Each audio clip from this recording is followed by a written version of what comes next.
الله حق تقاته ولا تموتن إلا وأنتم مسلمون.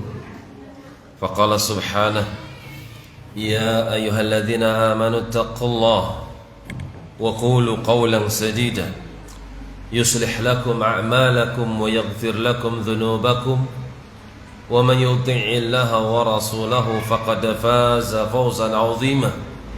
أما بعد، ikhwani fillah rahimani wa rahimakumullah wa akhwati fillah akramani wa akramakunallahu jami'an. Kembali kita bisa bertatap muka di majlis al-mubarak insyaallah ta'ala, di mana kita akan mencoba mempelajari kalamullah, mempelajari warisan Rasul sallallahu alaihi wasallam untuk membenahi hati dari berbagai macam penyakit dan penyimpangan. Karena kalau hati tidak diberikan makanan, maka dia akan lemah. Kalau hati itu lemah, maka hati itu akan sangat mudah diberdayakan oleh syaitan. Allahul musta'an. Ikhwani fillah rahimani wa rahimakumullah, masih dalam kitab Nasihati lin nisa, nasihatku untuk para ibu-ibu, para wanita, sampai ucapan penulis kitab hafizahullah, qala al-imam al-Bukhari, berkata al-imam al-Bukhari rahmatullah alaih fil adabil mufrad, dalam kitabnya al-adabul mufrad.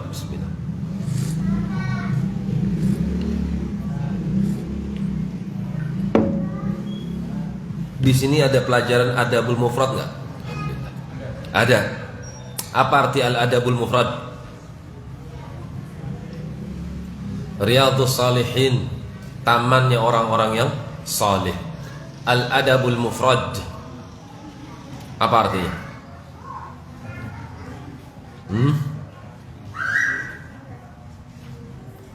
Yang nulis kitab itu al-Imam al-Bukhari rahmatullah alaih. Nama beliau itu Muhammad bin Ismail Al-Bukhari rahmatullah alaih, orang Asia Tengah, bukan orang Arab. Muridnya Muslim, orang Persia, juga bukan orang Arab. Kitab-kitab sunan penulisnya bukan orang Arab, tapi mereka lebih populer dalam bidang hadis dibandingkan dengan ulama Arab. Karena itu jangan menyepelekan orang yang ajam. Tidak ada kemuliaan bagi Arab kecuali takwa. Yang menjadikan seorang itu mulia bukan karena rasnya, bukan karena nasabnya, tapi sebabkan karena ketakwaannya. Al-adabul mufrad, coba kalau kita terjemahkan satu-satu. Al-adab artinya adab, maklum. Al-mufrad, apa arti mufrad? Tunggal, satu. Apa maksudnya? Mufrad. Itulah pentingnya belajar, dan kita harus tahu buku yang kita pelajari itu berbicara tentang apa. Al-Imam Bukhari dalam sahihnya punya kitab Al-Adab. Ada kitab di awalnya fi bad'il wahyi.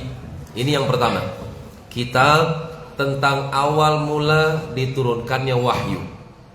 Kemudian masuk kitab-kitab berikutnya, dan nanti ada bab khusus di situ, Kitabul Adab, Kitab Al-Adab. Tapi sedikit hadisnya, nggak banyak hadisnya, sedikit sekali. Karena itu beliau membuat buku tentang adab secara tersendiri. Itu maksudnya, buku adab yang aku susun secara tersendiri, Al-Adabul Mufrad. Kenapa kok nggak dimasukkan ke dalam sahihnya? Karena kitab Al-Adabul Mufrad itu nggak semuanya sahih sesuai dengan standar yang beliau berlakukan. Standar, syarat suatu hadis itu sahih sekali menurut versi Bukhari itu sangat ketat.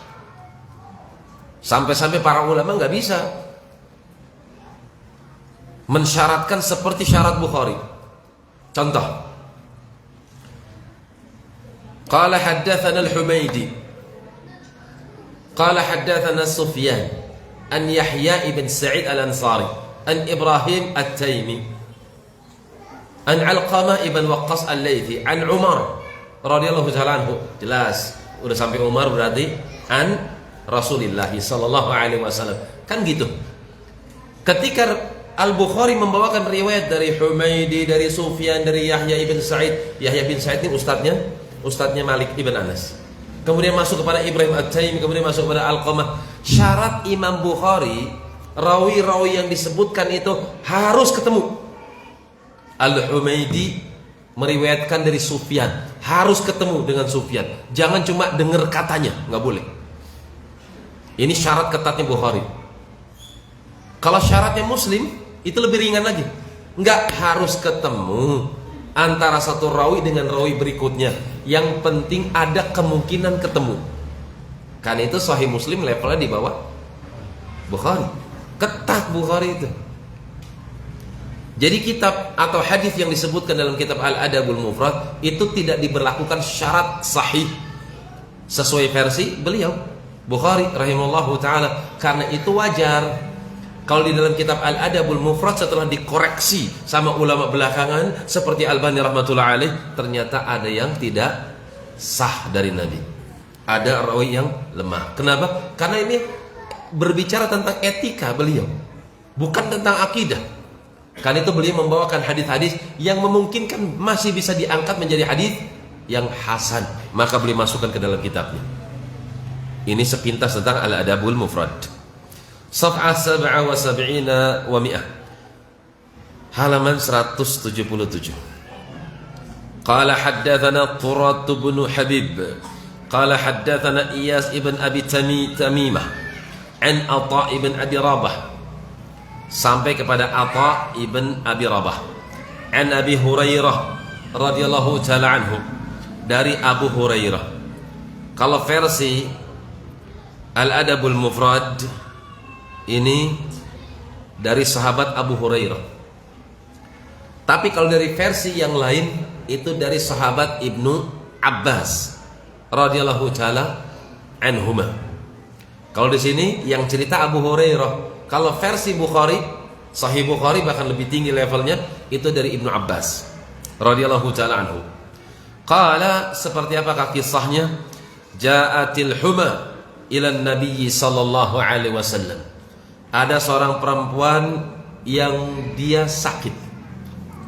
Dia datang kepada Nabi sallallahu alaihi wasallam faqalat, ib'athni ila athari ahlika indaka. Faba'athaha ila al-ansar. Perempuan ini minta kepada Nabi, ya Rasul sallallahu alaihi wasallam, utuslah aku kepada sebagian keluargamu yang ada di sisimu. Maka Nabi pun sallallahu alaihi wasallam mengutus perempuan ini ke orang Ansar. Fabaqiyat alaihim sittata ayamin wa layalihinna. Akhirnya perempuan ini nginep di rumah orang Ansar selama 6 hari. Fashtadda dzalika alaihim. Karena perempuan ini lemah, dikasih tempat nginep sama orang Ansar gratis tanpa ngontrak 6 hari tanpa ada biaya. Ujung-ujungnya orang Ansor ini merasa berat juga. Makan gratis, tidur gratis, ruang gerak pun terbatas karena ada perempuan, kan gitu. Suaminya si akhwat ini pun kurang nyaman bergeraknya. Fa'atahum fi diyarihim fashakau dzalika ilaihi. Akhirnya hal itu dilaporkan kepada Nabi sallallahu alaihi wasallam. Faja'ala an-nabiy sallallahu alaihi wasallam yadkhulu daran wa baitan yad'u lahu bil afiyah. Akhirnya Nabi pun mendatangi rumah yang pernah ditumpangi sama perempuan ini dengan doa-doa yang baik. Tiap pintu orang Ansar Nabi berkunjung dan mendoakan penduduknya bil afiyah. Falamma raja'a, ketika Nabi kembali, tabi'athum ra'atun.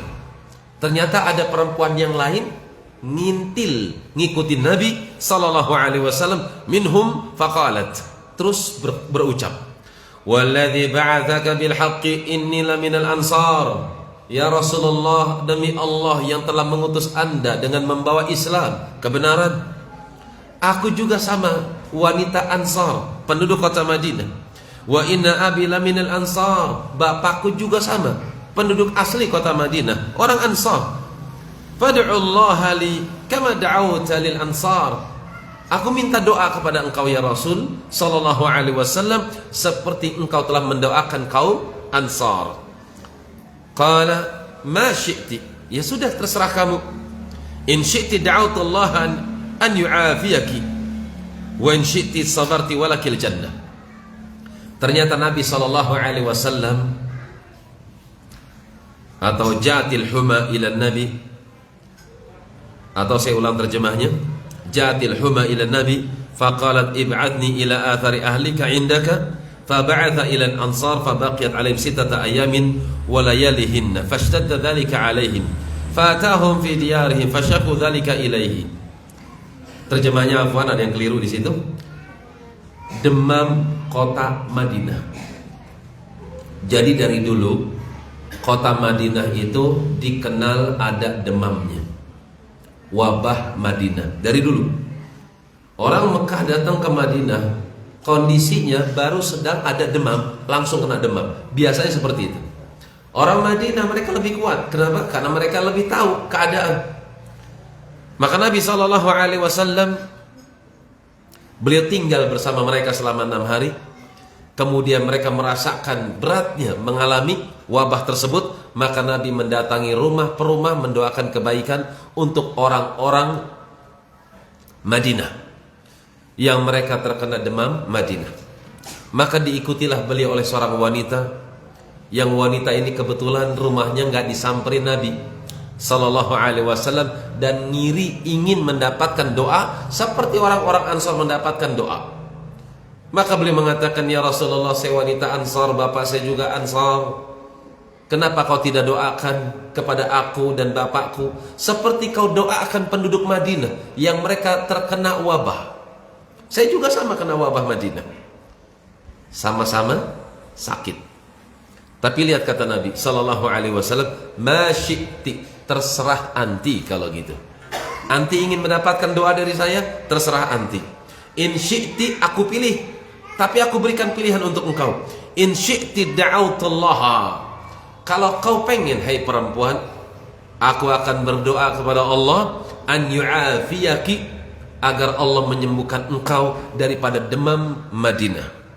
Wa in syi'ti, tapi kalau kau pengen sabarti, mending kau sabar aja. Walakil jannah, nanti kau akan mendapatkan surga karena kesabaranmu. Qalat, apa kata wanita ini? Bal asbir, bahkan saya pilih sabar. Wala aj'alul jannata khataran, aku tidak akan menggantikan surga dengan sesuatu apapun. Lihat bagaimana para sahabat radhiyallahu taala anhum, manakala mereka tertimpa penyakit, manakala mereka tertimpa musibah, mereka lebih pilih sabar ketimbang sembuh. Kalau kita kan beda. Bismillah. Ada hadis yang senada, hadis Atha bin Abi Rabah dan Abdullah bin Abbas. Ustadznya namanya Ibnu Abbas, santrinya namanya Atha ibn Abi Rabah. Satu saat ustadznya bertanya kepada sang santri, ya Atha, labbaika wa sa'daik, aku sambut panggilanmu ya Ustaz. Ala ukhbiraka bimra'atin min ahli jannah, maukah aku ceritakan kepada engkau wanita dari kalangan penduduk surga? Qultu, aku katakan, bala ya ibn Abbas, tentu hai putranya Abbas radhiyallahu taala anhuma, aku ingin mendapatkan berita tersebut. Hadhil mar'atus sauda, perempuan ini memiliki kulit yang berwarna hitam. Atatin nabiyya sallallahu alaihi wasallam, dia datang menemui Nabi sallallahu alaihi wasallam. Faqalat, perempuan ini berucap kepada Nabi. Jadi Ibnu Abbas hadir ketika itu bersama Nabi sallallahu alaihi wasallam. Ini yang menjadikan seorang kuat terhadap ilmu, yang menjadikan seorang itu berpengaruh pada kehidupannya disebabkan karena ilmu. Di antara sebabnya apa? Dekat dengan ustaz. Apa dalilnya? Kita sudah pernah bahas, ingat saya. Bainama nahnu julusun 'inda Nabi sallallahu alaihi wasallam dzata yawmin tala'a rajulun shadidu bayadi thiyab shadidu sawadi sya'r la yura 'alaihi atharu safar wa la ya'rifu min ahadun hatta jalasa ila Nabi sallallahu alaihi wasallam fa asnada rukbatayhi ila rukbatayhi. Hadis tentang Jibril antum sudah paham. Datang orang asing. Singkat cerita, orang ini pakai baju putih bersih, rambutnya tertata dengan rapi, klimis, wajahnya segar, tidak menampakkan bekas-bekas safar. Kemudian langsung dekat kepada Nabi. Tuh, diajarkan sama Jibril. Di akhir hadis apa? Ya Umar, atadri man sa'il? Hai Umar, kau tahu siapa penanya itu? Allah wa rasuluhu alam. Yang tahu cuma Allah dan Rasulnya. Hadza Jibril atakum yu'allimukum dinakum. Dia adalah Jibril, datang kepada kalian untuk memberikan informasi ilmu tentang urusan agama kalian. Bagaimana ciri-ciri orang yang belajar? Keren, rapi, kan gitu, dekat dengan ustadznya. Lihat Jibril, fasnada rukbatayhi ila rukbatayhi. Dia dekatkan lututnya dengan lutut Nabi sallallahu alaihi wasallam. Antum pernah umrah? Yang pernah umrah, antum tahu majelisnya Syekh Abdul Razak, Syekh Sulaiman? Tahu majelisnya? Gimana? Berjauhan, nyender tiang-tiang, atau ngumpul, mendekat? Ngumpul, mendekat. Kalau kita kan jauh-jauh, takut ditunjuk ustaz, takut ditanya, kan gitu. Itu Indonesia memang seperti itu. Kita di Yaman pun seperti itu. Karib, sini, dekat. Memang dipaksa kita untuk seperti itu. Dekat, kalau taklim itu dekat. Akhirnya ustaznya kenal, ini siapa. Seperti itu. Jadi dekat sama ustaz termasuk faktor yang menjadikan seorang penuntut ilmu itu meraih ilmu. Fasnada rukbatayhi ila rukbatayhi. Cuman Allahul musta'an. Zaman sekarang kan dekat dengan ustaz itu semacam kebanggaan. Allahul musta'an. Dekat sama ustaz ini, dekat sama ustaz ini. Foto bareng ustaz, Masya Allah. 2, apa maksudnya? Istrinya 2. Allahul musta'an. Dia tidak mengambil ibrah, dia tidak mengambil khibrah, dia tidak ambil pelajaran, dia nggak ambil pengalaman dari ustaz tersebut. Dia cuma dekat sama ustaz, kontak ustaz, kemudian dia ngerasa bangga bisa mendatangkan ustaz ini, bisa mendatangkan ustaz itu. Allahul musta'an. Tidak seperti itu harusnya penuntut ilmu. Akhirnya kalau taklim itu rutin nggak pernah datang, tapi giliran taklim yang modelnya tematik, yang modelnya gayeng-gayengan, hadir. Jadi kadang kalau taklim yang dibahas sama ustadznya dia nggak paham, tapi kalau bicara tentang gayengnya, parkir penuh sana, Masya Allah, masjid penuh, sampai sendal ada yang hilang, Masya Allah. Cerita gayeng-gayeng, yang dibahas apa? Ya apa ya? Itulah. Kemana ilmunya? Kemana barokahnya? Dia bukan dekat ustadz lewat hati dan fisik, tapi melainkan cuma fisik saja, bukan lewat hatinya. Coba diambil pelajaran, dekat dengan ustadz, dia ambil gayanya ustadz tersebut, dia ambil akhlaknya ustadz tersebut. Kalau terdapat sesuatu yang buruk daripada ustadznya, doa seperti doanya Imam Ahmad rahmatullah alaih, Allahumma astur uyuba masyaikhina, ya Allah tolong tutup dari saya aib kekurangan ustadz saya. Ini para ulama seperti itu. Karena kalau seorang murid ngerti kekurangan ustadznya, itu kan akan menjadikan apa? Berkurang kepercayaannya. Akhirnya dia nggak dapat ilmu. Ustadz kok kayak gini, ustadz kok kayak gitu. Akhirnya dia mundur daripada ilmunya. Hilanglah ilmu yang bisa dia ambil. Allahul musta'an. Kan itu Imam Syafi'i rahmatullah alaih mengatakan, isbir ala muril jafa minal muallim. Antum sabar ya, kalau taklim berhadapan dengan ustadz, antum sabar menghadapi ustadz yang mungkin kurang nyaman di dalam hati antum. Kan ustadz kan nggak semuanya asik. Ada yang asyik, ada yang bawaannya datar, lempeng, ada yang bawaannya menggebu-gebu, ada yang bawaannya kocak, lucu, kan macam-macam bawaannya. Dan ketika antum mendapatkan seorang ustadz dan ternyata kurang berkenan dalam hati antum, isbir. Ini nasihatnya Syafi'i rahmatullah alaih. Ala muril jafa minal muallim, sabarlah antum ketika menghadapi ustadz yang mungkin memiliki perangai yang kurang enak, kaku. Jafa, kaku. Fa inna rasubal ilmi fi nufratih. Karena sungguh gagalnya antum dari ilmu ketika antum lari dari majelisnya. Ketika antum lari daripada majelisnya, antum gagal. Ini versi siapa? Syafi'i. Kalau sekarang kan ustadz banyak.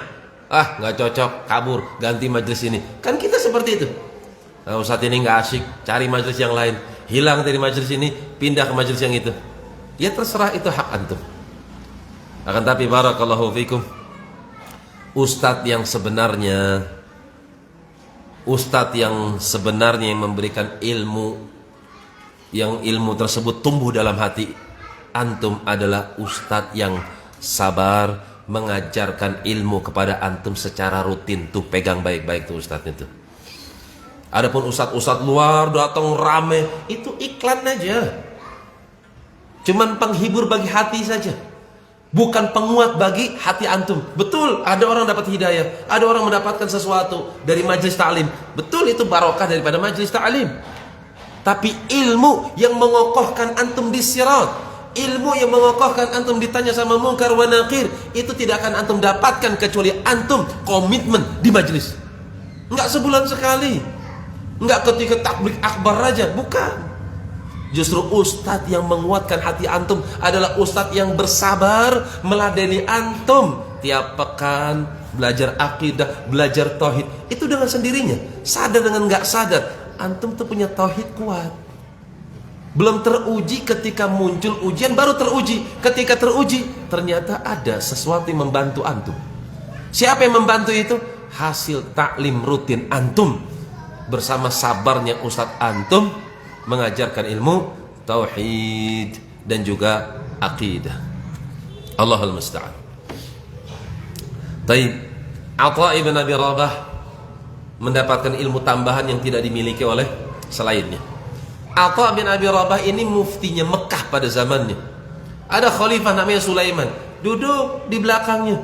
Kenapa duduk di belakangnya? Kebetulan sang mufti sedang sholat, sementara khalifah butuh fatwa, ingin mendapatkan jawaban langsung dari Atha bin Abi Rabah. Ternyata beliau sedang sholat, tenang aja sholat, nggak peduli khalifah di belakangnya. Kalau kita kan beda, Ustadz ada Pak Jokowi, cepet Masya Allah. Kenapa? Ada orang penting di belakang. Ini nggak demikian, santai nungguin. Ini khalifahnya juga sabar nungguin Atha bin Abi Rabah. Selepas salam, tenang dulu, nggak langsung bergegas. Ada Pak Presiden, nggak norak seperti itu. Tenang, setelah itu baru didatengin, mengucapkan salam. Ternyata dengan sopannya sang khalifah minta fatwa, kemudian dijawab dengan perlahan. Itu Atha bin Rabah, Atha bin Abi Rabah rahimahullahu ta'ala. Beliau ketika duduk dengan Abdullah bin Abbas, beliau dinasihati, ala ukhbiraka bimra'atin min ahlil jannah, hai Atha, mau enggak aku kabarkan kepada engkau seorang wanita dari kalangan penduduk surga? Qultu bala ya Ibn Abbas, ya tentu. Hai Abdullah bin Abbas, ya Ustaz, saya pengen mendapatkan informasi tersebut. Ceritakan kepada saya, akhbirni. Qala hadhil mar'atus sauda, ini perempuan enggak pakai cadar, hitam dia. Atatin Nabiya sallallahu alaihi wasallam, mendatangi Nabi sallallahu alaihi wasallam. Wa qalat, kemudian dia berucap, ya Rasulullah, inni usra'. Ya Rasulullah, saya punya penyakit epilepsi. Saya punya penyakit epilepsi. Kalau kambuh seperti orang nggak waras. Ud'ullaha ta'ala an yu'afiyani. Aku minta kepada anda ya Rasulullah, mintakan kepada Allah agar Allah menyembuhkan saya. Ini permintaan siapa? perempuan yang sedang sakit pada zaman Nabi sallallahu alaihi wasallam. Maka Nabi menjawab Nabi menjawab perempuan tersebut, "Ya mar'ah, hei wanita, in syi'ti, kalau kau pengen, ad'u Allah Ta'ala an yu'afiyaki. Kalau kau pengen, hari ini aku akan doa kepada Allah, sekarang juga aku akan minta kepada Allah kesembuhan untukmu. Wa in syi'ti sabarti, tapi kalau kau ingin sabar, mending pilih sabar, walakil jannat, kau akan masuk ke dalam surga." Terus apa kata perempuan ini? "Ya Rasulullah, wa inni atakashafat. Ya Rasulullah, inni atakashafu. Aku itu kalau sedang ayan jatuh, itu suka gerak-gerak di luar kontrol. Itu kadang sebagian auratku terbuka, betis, tangan, kan di luar kendali. Ud'ullaha ta'ala, tolong mintakan kepada Allah Subhanahu wa ta'ala agar saya an la atakasyafa, agar saya kalau kambuh mohon aurat saya ditutup." Perhatikan kalimatnya. Lagi ayan, sebagian lafaz mengatakan bukan ayan tapi kemasukan jin. Kemasukan jin kadang seperti orang ayan, gerak-gerak. Itu kan di luar kontrol. Terbuka auratnya kan nggak masalah, dia nggak berdosa.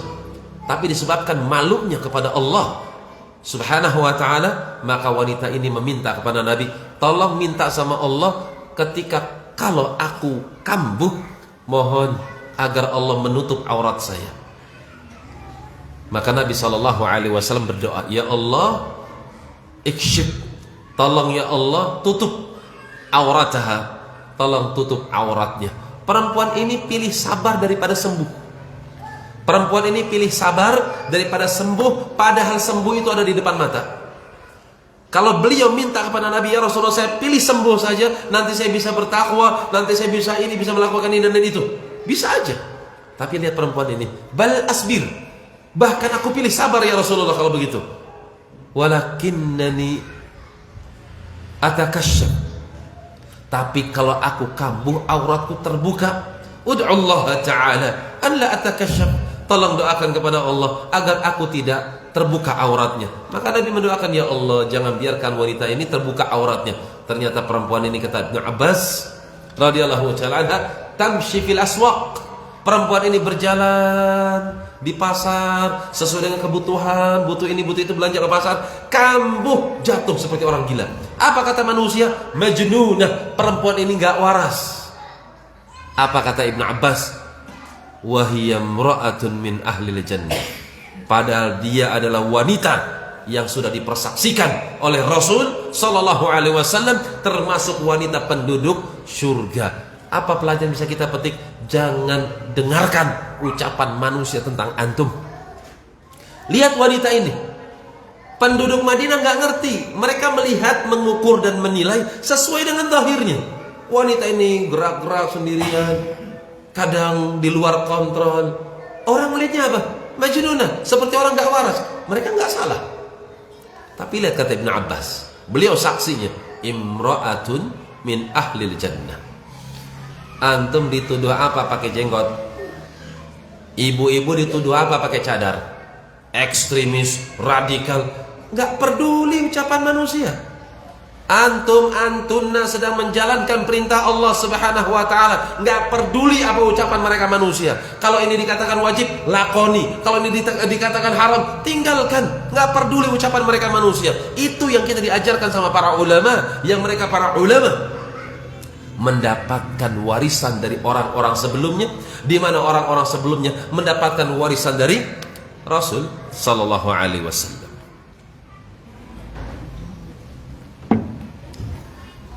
Famauqifus sahabati ajib. Itulah mereka para sahabat. Sikap-sikap mereka itu sangat menakjubkan. Tahammalul amrad. Mereka bisa menahan rasa sakit. Wal ju', menahan rasa lapar. wal masyaqa, menahan beban kehidupan, wal mufaraqah al awtani wal ahibbah, bahkan berpisah dari negeri, hijrah, wal ahibbah, atau berpisah dengan keluarganya, wajahul kufara bisuyuf, berhadapan dengan musuh-musuh Allah dari kalangan orang-orang kafir dengan pedang-pedang mereka bisa sabar. Itulah mereka para sahabat radhiyallahu ta'ala anhum. Ada Ummu Harithah. Jadi Harithah bin Suraqah ini termasuk sahabat pemuda 18 tahun yang sudah dijamin surga oleh Rasul sallallahu alaihi wasallam. Orang ini ikut perang Badar. Ketika ikut perang Badar, beliau mendekati sumur Badar. Kaum muslimin menyangka, wah ini kafir ini, musyrik ini, mendekat kepada sumur, mata-mata ini dibidik, dihempaskan dan mengenai lehernya. Radhiyallahu ta'ala anhu. Mati di tempat. Ketika ditelusuri, Allahu akbar, inna lillah wa inna ilaihi raji'un. Muslim. Harithah bin Suraqah radhiyallahu ta'ala anhu. Ini muslim, gimana ya Rasulullah? Enggak sengaja membunuh. Tiba-tiba datang musyrik, akhirnya sudah lupa dengan kasus yang pertama karena diributkan dengan kasus berikutnya, datangnya kaum musyrikin, terjadi peperangan dan akhirnya diikut sertakan dengan para sahabat yang gugur ketika itu. Para ummahat yang ditinggal oleh suaminya jihad, yang ditinggal oleh anaknya jihad. Di ujung kota Madinah mereka menanti kehadiran para jagoan-jagoan Islam. Ketika datang Rasul sallallahu alaihi wasallam dan para sahabat radhiyallahu ta'ala anhum, ini para ummahat nonton mereka berjalan sambil menanti, mana suami saya, mana suami saya. Alhamdulillah selamat. Yang ketika mendapatkan informasi, mana suaminya, gugur di jalan Allah. Lihat ummahat zaman dulu ya. Allahu akbar, Allahu akbar. Ahtasibuhu syahid. Allah maha besar, aku berharap dia syahid. Ya Allah, aku lapangkan hatiku. Tuh ummahat zaman dulu. Kalau sekarang kan wah, jerat-jerit, jambak-jambak, tangisan, tumpah ruah. La haula wala quwata illa billah. Ummu Harithah pun menanti kedatangan anaknya. Aina ibni, aina ibni, aina al-Harithah? Mana anak saya? Mana anak saya? Gimana Harithah? In qutila, kalau dia sabar atau kalau dia terbunuh, sabartu, saya akan sabar dan saya akan berharap surga untuknya. Wa in kana ghaira dzalik, tapi kalau dia masih hidup, kemana dia? Saya berharap di peperangan berikutnya dia syahid. Tuh emak-emak zaman dulu kayak gitu. Radhiyallahu ta'ala anha. Maka datang para sahabat memberikan info, inna ibnaki qad qutila. Ya Ummu Harithah, Bu, sabar ya, anaknya meninggal. Allahu akbar, langsung diekspresikan dengan takbir. Allahu akbar, Allahu akbar. Ahtasibuhu syahid, aku berharap dia syahid. Wa ma nadhunnu annahu syahid, tapi kita tidak demikian, Bu. Kita enggak tahu apakah dia syahid. Karena yang membunuh Harithah bukan kafir. Yang membunuh putra Anda adalah seorang muslim yang salah di dalam membidik mengenai putramu. Bingung sang ibu.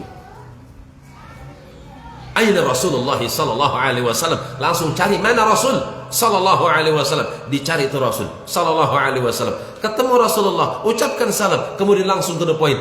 Ya Rasulullah, aina bani Harithah? Ya Rasulullah, di mana anakku ya Rasulullah? Gimana status anakku ya Rasulullah? In kana fil jannah fasabartu. Kalau beliau betul-betul bisa masuk ke dalam surga, saya pasti akan sabar dan saya akan berharap surga untuk anakku, dan saya akan sabar dan saya akan ridha. Wa in kana ghaira dzalik, tapi kalau dia tidak masuk ke dalam surga, ya Rasulullah, saya enggak tahu apa yang akan terjadi pada diriku. Saya juga manusia, saya juga seorang ibu. Anak meninggal tapi status surganya enggak jelas. Saya akan sangat sedih ya Rasulullah sallallahu alaihi wasallam. Waihaka ya Ummu Harithah. Nabi menjawab, Waihaka ya Umma Harithah, ahasibti anna al-jannata wahidah. Kasihan engkau hai Ummu Harithah, kamu tidak tahu. Apakah kamu pikir kalau surga itu satu?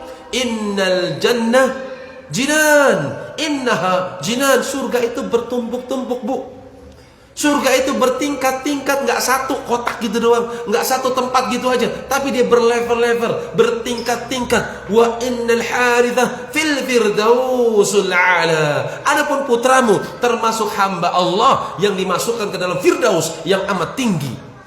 Takbir tuh perempuan, Allahu Akbar. Tuh sahabat, sahabiat, seperti itu keadaannya. Kapan mereka ditakdirkan sedih? Ya Allah, kau ingin melihat kesedihanku? Atau kau ingin melihat kesabaranku disebabkan karena takdir, ketentuanmu yang menjadikan aku sedih? Aku tunjukkan ya Allah kesabaranku. Harusnya kan gitu. Aku akan tunjukkan kepasrahanku. Aku akan tunjukkan keridoanku terhadap apa yang telah kau tentukan untukku. Harusnya gitu seorang muslim. Enggak sedih berkepanjangan.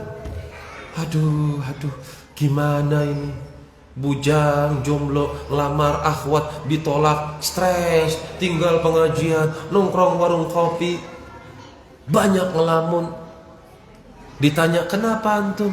Aduh, anak ditolak sama akhwat. Loh, kan masih banyak akhwat yang lain. Ini beda, ini cantiknya nggak ada obatnya. Astagfirullah. Antum minum bodrek selesai. Ini kan pikiran-pikiran buntu. Sebetulnya kalau kita mau berpikir lebih dalam, kita punya proyek, gagal dari proyek. Seorang bujang ingin nikah, gagal dengan pinangannya. Itu tanda kasih sayang Allah. Anda berharap sesuatu dari manusia, Anda pasti akan mendapatkan kegagalan. Karena manusia itu lemah, manusia itu lupa. Kadang dia ingin bantu tapi dia nggak punya kekuatan, lemah. Kadang dia ingin bantu tapi dia juga punya urusan. Akhirnya urusan antum terlupakan, terlalaikan. Itu kan sifat manusia. Kalau antum gantungkan harapan kepada manusia, antum jangan banyak berharap. Dan antum harus siap untuk menempuh kegagalan. Dan kalau antum gagal, itu tanda kasih sayang Allah kepada diri antum. Kegagalan itu adalah salah satu cara Allah menjaga antum, melindungi antum dari sesuatu yang antum gak bisa memikulnya. Minta proyek sebanyak-banyaknya, dikasih, ini orang bakal hilang dari pengajian nih. Jangankan pengajian, sholat 5 waktu bakal hilang nih. Kenapa? Ya banyak proyek, otomatis. Akhirnya Allah nggak ngasih. Ya Allah, segini aja. Tapi dengan segini aja, antum bisa tertib qobliyah, ba'diyah, ta'lim. Banyak nangis ketika sepertiga malam. Disebabkan kenapa? Pahitnya kemiskinan pada kehidupan antum. Tapi bisa jadi pahitnya kemiskinan, pahitnya kelemahan hidup antum, dan antum menerima dengan penuh kesabaran. Itu merupakan sebab mudahnya jalan antum menuju surga Allah Subhanahu wa ta'ala. Cuman itulah manusia. Innal insana kana ajulan. Memang manusia itu senangnya apa? Terburu-buru, tergesa-gesa. Kalau sakit pengennya apa? Cepet sembuh. Kalau lagi lemah pengen cepet kuat. Kan gitu. Kalau lagi miskin, susah, pengennya cepet punya duit, kaya. Itu, kita tuh seperti itu. Yang jomblo pengen cepet-cepet punya pasangan. Padahal ketika seorang tidak mendapatkan apa yang dia harapkannya, itu sebetulnya masa-masa sabar, di mana Allah pengen melihat kualitas sabar hamba tersebut ketika mendapatkan ketentuan tersebut. Ditentukan miskin sejauh mana kesabarannya, ditentukan gagal gimana kesabarannya, ditentukan sakit gimana kesabarannya. Allah pengen lihat. Dari segi syukur sudah diamalkan, sudah ngamalin yang satu ini belum? Sabar.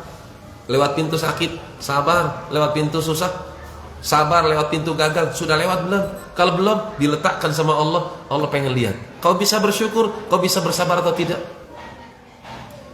Kan itu sebagian para ulama suka ngantongin kertas. Setelah dibuka, bunyi surat, potongan ayat dalam surat Tur. Wasbir fa innaka bi'ayunina. wasbir li hukmi rabbika fa innaka bi'ayunina. Sabarlah di dalam menjalankan ketentuan hukum dari Tuhanmu. Fa innaka, karena sungguh engkau bi'ayunina, sedang dilihat oleh mataku. Ketika dia sedang mendapatkan kesusahan, langsung sadar diri dia, sungguh ini ketentuan Allah dan Allah menyuruh aku sabar karena dia ingin melihat aku sabar. Ya Allah, asbir, asbir. Tuh ulama kita terdahulu, cara mereka menasihati diri mereka sendiri, ngantongin satu ayat atau ngantongin beberapa ayat untuk mengingatkan dia supaya sabar, supaya istiqamah. Itulah sya'nul ulama, sya'nus sahabah. Ajibah. Itulah keadaan mereka para ulama, apalagi keadaan mereka para sahabat radhiyallahu ta'ala anhum, yang gak bisa dilukiskan, yang gak bisa digambarkan kecuali dengan apa? Dengan ucapan Masya Allah, Masya Allah. Baik, sudah isya ya, Masya Allah, gak kerasa. Mungkin sampai sini bisa saya sampaikan. Semoga bermanfaat. Wa akhiru da'wana alhamdulillahi rabbil alamin. Tafadalu. Barakallahu fiikum.